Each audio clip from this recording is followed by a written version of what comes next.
Hi guys, today we're gonna make homemade dog food for our little buddy, Nacho Man. And look, he's looking at all his goodnesses and he's ready to go. So it's simple, quick, easy dog food, nice and healthy, and he'll love it. Okay, so we need ingredients. Regular ground beef or medium ground beef, high fat, highest fat as you can find. I got 2. I'm making a medium-sized batch. Chicken wings, because Nacho's tiny. If you have a bigger dog, you could use something like necks and backs or something cheap. Chicken wings are a little expensive, but it still works out cheaper to make his food than to buy it. I have some kale. It's pretty limp. It was frozen, but I'm going to use that up. I have some eggs. I'm going to throw some apples in, some carrots, and a little bit of blueberries in. Blueberries are good for dogs. So we're going to start by making the mash. This is going to be eggs. I'm going to take 4 eggs, throw them in there. Food processor. I'm going to throw my carrots in.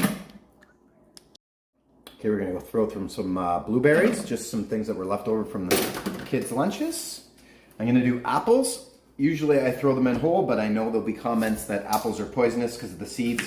So I'm just going to do the right thing and take the seeds out and throw the apples in. This is just for flavor. So normally I do kale and carrots, and usually that's about it, but today I decided to put a little bit of fruit in.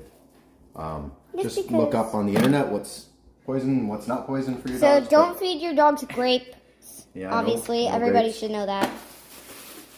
Okay, and the mushy kale, I'm only going to take the green part. Ooh, this is pretty gross. I might have to use the whole thing. Like I said, it was in the freezer from last time. Can't you cut it? It doesn't matter. Okay. We can use the whole thing. I'm not going to use quite all of it, but I'm going to just smash it in there.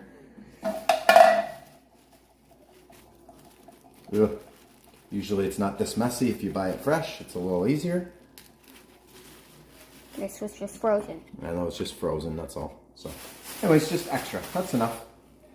So this is going to be his mash, and what I'm going to do is I'm going to puree this, and then this little mixture will get mixed with the ground beef. So we mix.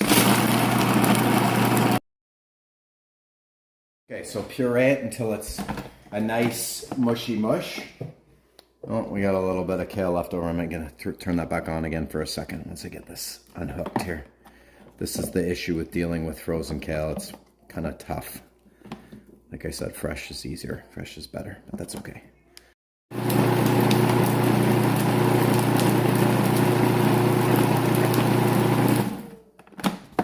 Perfect. Good.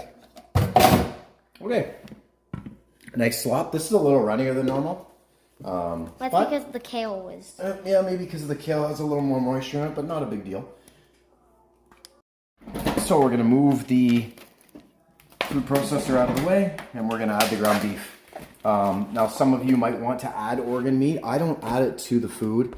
I'll either give him organ meat. He kept getting sick last time we fed him Well, liver. it wasn't sick. He didn't like the taste, especially the liver. So instead, we give him the dried liver bites, or I can just add it after. But you can try it if you want to throw in some organ meat. Just don't put a lot because they don't seem to enjoy the flavor as much. I know it's high in vitamins, but he seems to get everything he needs out of this. So there's 2 things of ground beef, and we're gonna mix it together. Okay, we mix. We're just gonna mix it all in together, make a nice slop. That looks disgusting. This is a little heavy on the veggie than I normally do. I usually add more ground beef than this. Any big chunks I'm just gonna take out because it just didn't get pureed enough and he won't be able to eat it. So, maybe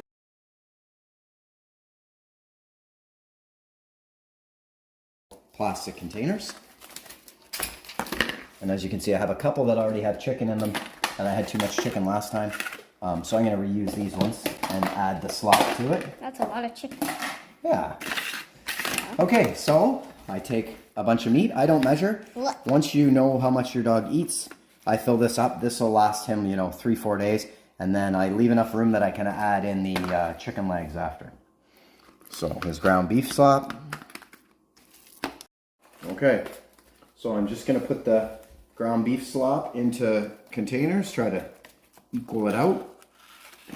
Again, like I said, I don't really measure. I know how much he gets. He gets fed twice a day, morning and night. Like I said, each of these containers usually lasts him 3 into 4 days. So I just throw it all in together. But he's a and then smaller dog, so if you have a and bigger he's dog, small. these might only last like a couple days, like 2. Might only last, yeah, might only last one. But in that case, you're gonna have to go heavier on the bone meat. You're gonna have to go heavier with something The that's chicken. cheap, like the chicken meat. You get chicken necks and backs, and it's quite a bit cheaper. So there's all my trays with all my slop in it. I'm just gonna do a quick rinse.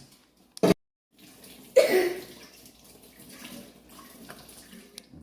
and then we're just gonna add the chicken. I'm gonna do 4, 5, or 6 of these to each one, depending on how many I have. You wanna put some chicken in? You have to roll up your sleeves and be ready to wash your hands when you're all done. So good. I know, it's gross, eh? Okay, We need chicken in here, Alice. grab 2 of those. In here, Al. Grab 2. Yeah, do it. And this one. Man, so gross. 1. Put them in. 1 more of those ones. Come on, you got this, kid. I know, Alice. Keep It looks going. gross. It's so good. It's good for This is the nachos. best thing ever. Sticky! Okay, grab these 3 right here. Okay, so I ended up with 6 in each container, 6 wings. So these will probably last 4 days a piece. I probably wouldn't want to keep them in the fridge much longer than 4 days each. But I haven't noticed they go bad. They don't go bad nearly as quick as like the stuff you buy in the stores, the stuff that's already been frozen and then you bring it home. And I have some extra chicken wings in another container. So I'm gonna lid these up and they go into the fridge. Nacho, you really Freezer, want sorry. your food, right? Do you want to do a taste test? Yeah. Okay, hold on. Bring it down. Nacho, sit down. Speak. Speak. Speak. Speak. Let's try it. Oh, is that the ticket? His eyes are... Oh, man. That means it's good. If your right. dog likes it, then... Big success. it means Okay, you- time for the lids and into the freezer. And that's okay, so we've made 8 containers plus some extra chicken wings for snacks. Each of these is 3 days. So 8 times 16, go. Or 8 times 3, sorry, go. I already kind of half gave the answer away because I started doing the math. Next one. Add 1 more 8 to it.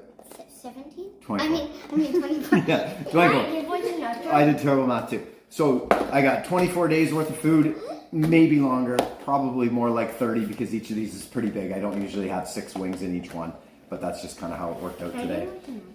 No, you didn't. So then these go in your freezer. They're good up to probably 3 months, I would say. I wouldn't leave them much longer than that, but it's not going to hurt them if you do. They just start getting freezer burnt. So there you go, month's worth of dog food for about, total price of that thing, 10, so 15, maybe 30 bucks for a month worth of food. That's pretty good. Not too bad. And So just to note, I do add a bit of salmon oil to the food. Sometimes I mix it into the slop, but this time I had it out in the fridge and forgot about it. So I will just throw this stuff. This was just available off Amazon. There's a bunch of them. Or cod liver oil. I'll just put a little squirt of this with one of his meals throughout the day. Keeps him healthy, keeps him to stop itching, gives him some vitamins and omegas that he needs to be healthy. So, okay guys, thanks for watching. I hope your dog enjoys his food. If you give it a go, let me know how you make out. in the comments.